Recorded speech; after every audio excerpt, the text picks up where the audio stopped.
Ek vat omtrent vir julle deur my dag se journey van die swem af. Nou staan ek by die hokkie en ek gaan so in ons klaskamer in en ek sien hierdie, kyk gou hierso.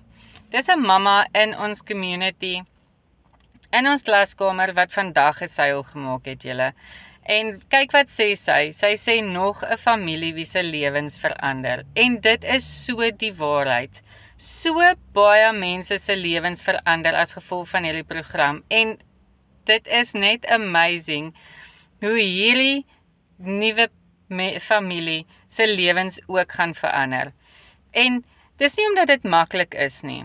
Dit is net omdat hulle bereid is om te leer en hulle is bereid om op te daag. En as jy bereid is om te leer en jy's bereid om op te daag en jy weet jy moet iets anders skryf vir 'n ekstra inkomste, stuur hierso vir my leer in die comments. En ek stuur vir jou 'n gratis PDF wat alles verduidelik. Of WhatsApp my nommer is net daar onder by my naam. Ek sal vir jou 'n voice note stuur sodat jy weet dis ek. Of gaan hierso in my bio in, klik op die link en sit jou e-mailadres in.